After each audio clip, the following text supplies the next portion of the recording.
What's going on? So I might start throwing out some disclaimers right before I drop some videos here and there, just to kind of give a intro to what I'm about to show you guys. If you're on this video, you obviously know that's about Treme, the neighborhood that's adjacent to the French Quarter in New Orleans, Louisiana. It's about a really deep-rooted cultural neighborhood that has like the deepest roots ever that you can think of when it comes to like music and food and just culture that we know today. It's actually, from what I understand and what I've been told, the first free people of color African-American neighborhood in the country where they were able to buy land. So that's a cool little factoid. But I have heard some things on YouTube just from looking at stuff and researching about the culture just being different, how it's not the same. It's not the same as it was 30, 40 years ago, or before Katrina. And I get it. Gentrification has happened. People have bought property. There's Airbnbs now. Whatever the case is, I can think back to my neighborhood that I grew up in, and it's different than it was 30 years ago. It's way different, but the history is still there. The architecture is still there. The trees are still there. So you can tell the story, you can talk about history, you can talk about a neighborhood and tell the story about it without it being the exact same as it used to be. So there was an HBO series like 10 years ago or so about Treme. It was called Treme, and it was about New Orleans right after the hurricane. Super dope. I loved that show because I love New Orleans, and it was the way that people talked, them eating red beans on Mondays. It's just like little things that they do in New Orleans that a lot of people don't catch, but it was very, very detailed and spot on with a lot of the stuff. Some people disagree. People that live there might disagree that it's only 25% accurate. Some people say it's spot on, but for me, the show from HBO was actually a really good interpretation of Treme. That's my opinion. People don't have to agree with that, but this video is about Tree, giving us some history lessons, driving us around the neighborhood, which this guy is just a ball of knowledge. I mean, he's been doing this for 20 years and he's really engulfed in that culture. So this show is all about that guy. So shout out to Tree. You're gonna like it. Okay, so what do you want to see? What do you want to do?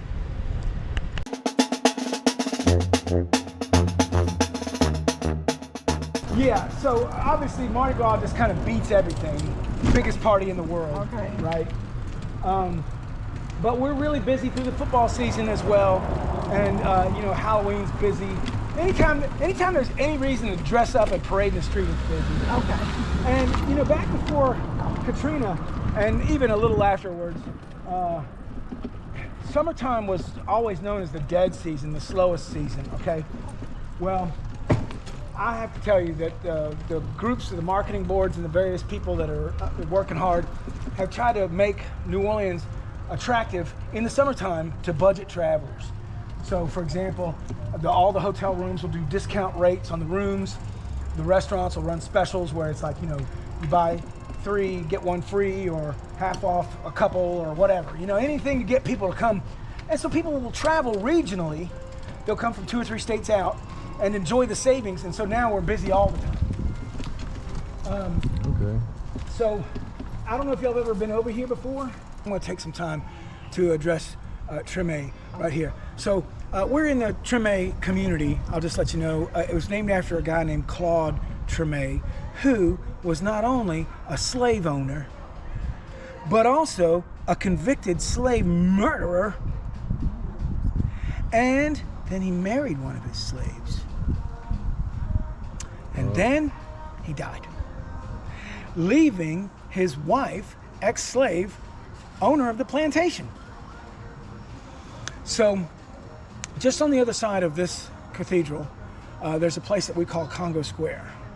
I'm going to work my way over there for the last 15 minutes of our time and tell you a little bit about what happened over there, very important. But in the meantime, I just want to tell you that one of the things that makes Treme so special was because there was a path to freedom that existed before Louisiana was purchased by the United States. Before the Civil War, there was a path that slaves could take to get free. And that was, they had their Sundays off. So if you can just sort of imagine being a 6-day-a-week slave, and on Sundays, you could go and sell things and keep the money. Well, what I didn't know was, just like coffee is indigenous to Ethiopia, vanilla and chocolate are both indigenous to Mexico, well, indigenous to Louisiana is pecans. Pecan trees everywhere. Pecans all over the ground. You can just go pick them up by the bushel, or that's an outdated term, I guess. You can pick up boxes of pecans, right? And then, of course, what the main source of revenue around here was sugar. So there was just sugar everywhere. So what these slaves could do was they could mix the pecans with the sugar and make a little no-bake cookie that they called a praline. And they could sell their pralines on Sundays. Now, later, an Italian guy came along and brought rice to South Louisiana. And that's how rice wound up in your gumbo. That's how we got jambalaya and etouffee, right? And so they would take the rice and mix it with the sugar, make a little cake called kalas. And being that they spoke French, on Sundays, you could hear slaves walking the streets going, kalas, kalas, kalas tout chaud, which was French for get them while they're hot. Get these little hot cakes, right? Oh. And so let's just say that I sold out my basket of little sweet treats, and I wound up with $1.87 on one Sunday and maybe $2.53 on the next Sunday, right? And I saved that money for 25, maybe 30 years of my life. I could buy myself, right? Now, if I bought myself and now I'm free, right? Well, I don't want to stay in the slave's quarters. Julie Moreau, Claude Treme's wife, began to sell parcels on Claude Treme's old plantation. And that is how the Treme, as we call it, has become our nation's oldest community of freed, and this is an antiquated term, but with a D at the end, people of color. Freed people of color. They expected you to become like them. And so there were many freed people of color who then in turn took slaves and rose up in business in this way. It's kind of a hard thing to wrap our head around. But that was the society. That was the whole society that they were in. Now, there was some people who just found this completely distasteful and they just got the hell out of here, right? And many people moved all over the place. There's lots of different stories. But you'll find slaves' quarters in the Treme as well, as you can find them anywhere else where people were keeping slaves. So it's just another dynamic. Now, as we're going to learn on the other side of the cathedral, what separated all this activity from the activity that we might have experienced in Missouri or Virginia or Tennessee or Vermont or anywhere they kept slaves was that here slaves were allowed to go around and sell stuff on Sundays and gather together in Sundays unsupervised. I'll just quickly tell you before we leave and go around to Congo Square that when I got here, this was the spiritual home of Father Ledoux. I'll spell it for you, L-E-D-O-U-X, and Father Ledoux was a master storyteller. If you're interested in anything I'm saying to you right now, let me just tell you, he wrote a couple books, and the first book he wrote was War of the Pews. War of the Pews was the history of St. Augustine's Church. There are books that you buy and you start reading and you're going, what the hell was I thinking buying this book? The title, maybe the cover got you, but now you're reading it and you're like, this is dribble, I can't take it. War of the Pews is such a good story that it grabs you by both ears and pulls you to the other side and you're out the back end wishing there was 3 more chapters. That's how good this story is. It's a fantastic read. And it's all about this. And while Father Ledoux was writing this, they had just suffered Hurricane Katrina. Water was right up to this sidewalk. Father Ledoux was trapped inside. He's writing this book. And a Swedish film crew came over to film him writing this book after Hurricane Katrina. And the documentary that they made is available on Amazon Prime if you ever want to check it out. It's about 45 minutes and it's called Shake the Devil Off.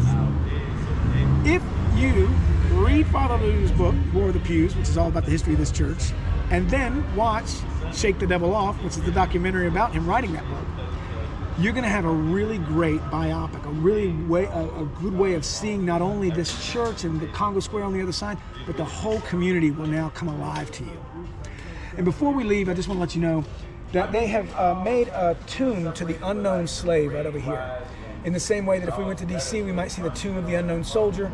Obviously, there was many people who perished in slavery whose names we'll never know. And that's what this is dedicated to.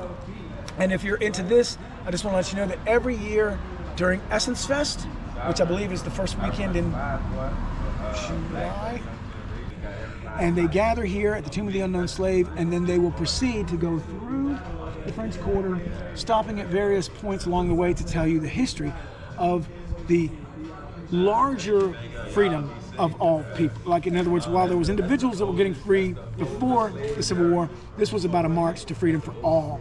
And so they stop at various points along the way. It's a very powerful procession that you can join in on. And they finally make their way to the river where everybody has flowers, and they'll throw the flowers into the river to remember the ancestors. So it's a very powerful spiritual place here in the Treme, and hopefully I've given you a little bit of taste of that on this side. Now let's go check out the joyous side on the other side.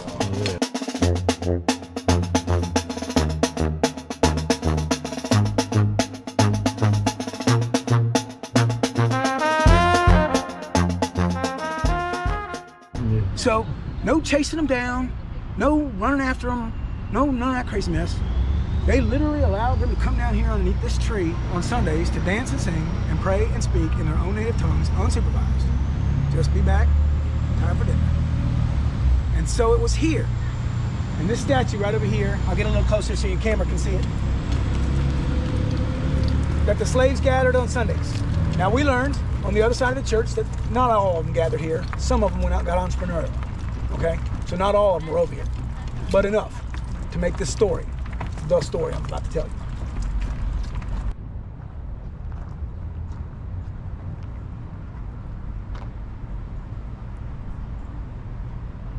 All these folks over here had been captured into slavery, brought across the Atlantic, and not wound up in South Carolina, but they wound up here, right? And now they're here on Sundays underneath this tree. So where I come from, we always let our women and our elders go first. So I imagine this old guy over here on the right, he's down on his knees and he has his djembe, that's the word for drum, between his knees. And maybe he's going to lead the ceremony with a little something like this. When suddenly, the young buck on the other side of the congregation busts out laughing. He's looking right down at the old man, his mouth's agape. He's got his djembe between his legs. And he's saying, "Oh, no, old man. That'll never do. Not where I come from. We hit it like this." And this meeting never happened anywhere else in space or time. And from this meeting by these people under that tree, we got jazz, blues, funk, gospel, and rock and roll. All of America's musical art forms start playing right here.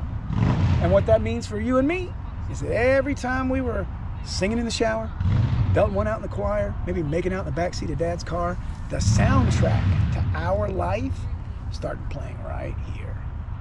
And that's the giant magnet that sits in the middle of our city.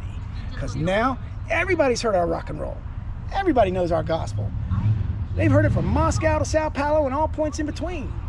And that is why people will come here during the summer, winter, spring, fall, Mardi Gras, you name it, whatever. That music is the basis for all music. Or as Ernie Cato said, all good music. But that is the Treme. We've got free people of color. We've got all kinds of beautiful houses. We've got rich history.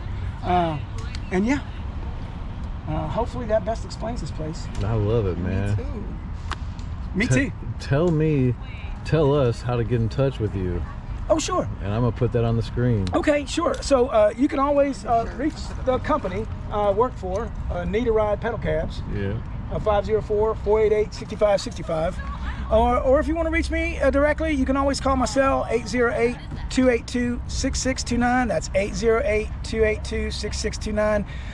If you could text me first, though, and just let me know, please, that you saw this or you're coming through Bobby somehow. Just give me a way of kind of identifying who I'm talking to. That would be great. But yeah, You can always reach me on my cell. Any questions you have, anything you want to say, I'm always available. Sometimes I'm not always. Sometimes I'm doing this, and I might not be able to answer you right away. But I always answer every inquiry. So at some point we'll talk if you want. Awesome. Yeah. Thank Thanks. you, man. Appreciate you. Thank Yes, you. indeed.